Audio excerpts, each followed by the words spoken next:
Bonjour à tous. Les syndicats se mobilisent cette semaine à Besançon. Force ouvrière appelle à la grève générale et à manifester ce samedi 13 décembre devant le Conseil régional de Bourgogne-Franche-Comté. Ils revendiquent l'équivalent d'un 13e mois et l'amélioration de leurs conditions de travail. Action qui fait suite au vote du Conseil pour l'augmentation du plafond de rémunération du directeur général des services et des adjoints. Une mesure à laquelle se sont largement opposées les organisations syndicales. Le rendez-vous est fixé samedi matin à 10h. Dernière ligne droite dans le procès de Frédéric Péchier. Ce matin s'ouvrait le 60e jour d'audience à la cour d'assises de Besançon. Après avoir décortiqué la personnalité de l'anesthésiste pendant une semaine, les avocats des parties civiles s'expriment devant les jurés. Durant 3 jours, ils vont porter la voix des quelques 170 victimes directes et indirectes. Le verdict, lui, sera rendu le 19 décembre. Prison ferme après la Rix Place de la République la semaine dernière à Dijon. Dans la nuit du 29 novembre, l'accusé de 31 ans s'en est violemment pris à un autre homme. La victime avait été retrouvée grièvement blessé avec de multiples hématomes et le crâne fendu.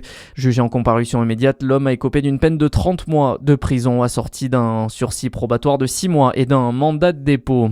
Dans le reste de l'actualité, le patron des socialistes appelle les députés à voter le budget de la sécurité sociale. Olivier Faure assure ce matin sur BFM TV avoir fait le choix de la cohérence et du compromis, pointant une série d'avancées dans le texte soumis demain au vote à l'Assemblée.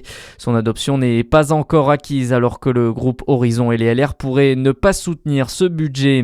Reconquérir notre souveraineté alimentaire, c'est l'objectif du Grand Réveil alimentaire. Une série de conférences dont la première se tient aujourd'hui à Rungis sous l'égide du ministère de la Culture. Filières transformateurs et distributeurs sont rassemblés pour plancher sur une stratégie sur 10 ans. Le secteur de la volaille est particulièrement touché. Près de 50% du poulet consommé en France vient de l'étranger. L'interprofession de la volaille est présente à Rungis et pour son directeur Yann Nedelec, l'heure n'est plus aux négociations. On n'attend pas grand-chose de la réunion qui est un lancement en soi sur le sujet.